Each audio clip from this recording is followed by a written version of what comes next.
नमस्कार जय जगन्नाथ मोर आउ एक वीडियो को आपण मानक स्वागत।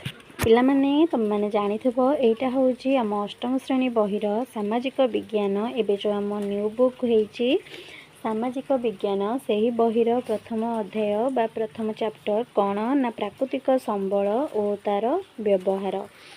मु विषय गुड़ाक आनी मुझे प्रश्नोत्तर आलोचना करी नहीं आसी प्रश्नोत्तर कौन अच्छी चलो पिला माने देखिबा।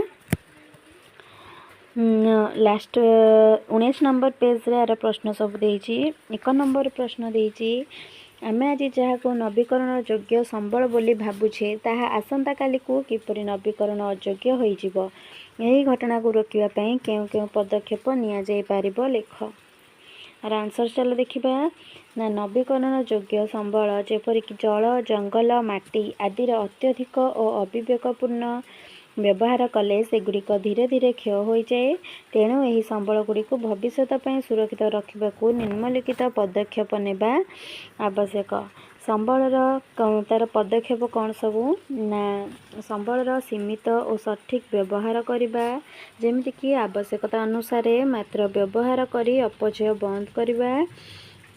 2 नंबर कौन रहा ना वृक्षारोपण और जंगल सुरक्षा जेमितिकी अधिक गछ लगाइबा एवं बेआईन गछ कटा को रोकिबा। तापर रहा 3 नंबर जल संरक्षण जेमितिकी वर्षा जल संरक्षण करबा बा संग्रह करबा जलर अपचय बंद करबा एवं जल उत्स को प्रदूषित न करबा। तापर 4 नंबर रहा परिवेश प्रदूषण कमाइबा कमिति ना वायु जल माटी प्रदूषण को नियंत्रण करी प्राकृतिक संतुलन रक्षा करबा। 5 नंबर रहा जनसचेतनता वृद्धि करबा बा संबल संरक्षणर गुरुत्व विषय लोक सचेतनता करबा एवं सरकारी नियम पालन करबा। लास्ट कौन लिखा ना जदि आम प्राकृतिक संबल को सचेतनतार सहित व्यवहार और संरक्षण करबा तेबे आजिर नवीकरण योग्य संबल भविष्यत में नवीकरण योग्य भाव में उपलब्ध रहिबो। तापर तार 2 नंबर प्रश्न चल देखिबा कौन देइछि ना मनुष्यर सेवारे आसुथिबा 5टी परिसंस्था बा कार्यावलीर नाम कुह। कौन 2 नंबर चल देखिबा आंसर। प्रथम होउछि विद्यालय जेमिति छात्र छात्री को शिक्षा प्रदान करी सेमानकर ज्ञान दक्षता और चरित्र गठन करे। 2 नंबर रोचे हॉस्पिटल जेमिति रोगी मानक चिकित्सा औषध और स्वास्थ्य सेवा प्रदान करे। 3 नंबर होची बैंक जेमिति टंका जमा रखिबा ऋण प्रदान करिबा एवं आर्थिक कारोबार रे सहायता करे। 4 नंबर होची डाकघर जेमिति चिट्ठी पार्सल और टंका पठाइबा सह संचय सेवा जोगाई थाए। 5 नंबर होची पुलिस विभाग जेमिति आईन श्रृंखला बजाय रखिबा अपराध नियंत्रण करिबा एवं लोकंक सुरक्षा सुनिश्चित करे।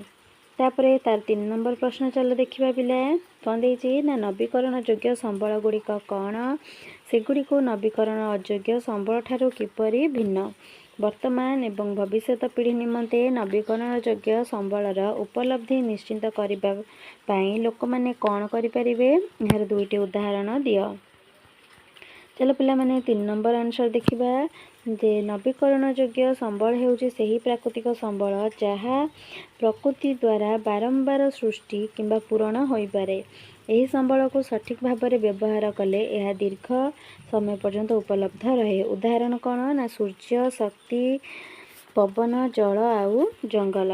नवीकरण अयोग्य संबल हेउची सेही संबल जहाँ थरे शेष हो गले अल्प समय मध्यरे पुणी सृष्टि हुए नहीं। एगुड़िक सृष्टि होगाकू लक्ष लक्ष वर्ष लगे।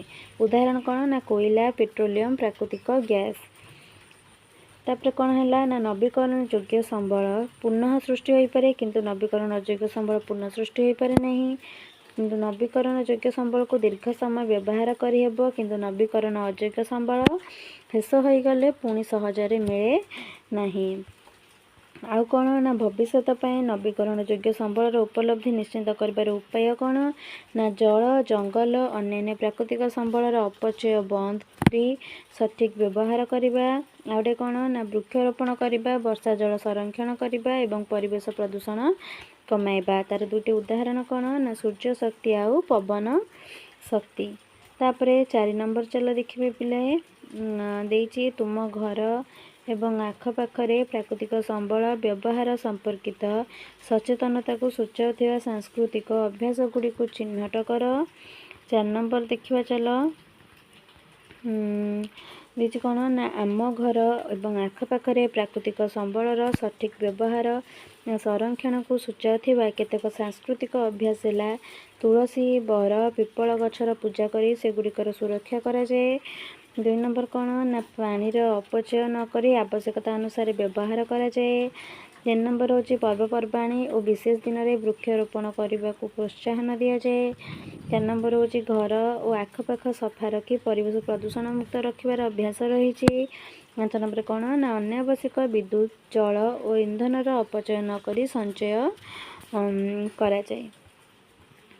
ତାପରେ 5 ନମ୍ବର ହେଉଛି ଦେଇଛି ଆମର ଆବଶ୍ୟକ ସାମଗ୍ରୀ ଉତ୍ପାଦନ ସମୟରେ କେଉଁ ବିଷୟ ଗୁଡ଼ିକ ପ୍ରତି ଧ୍ୟାନ ଦେବା ଆବଶ୍ୟକ।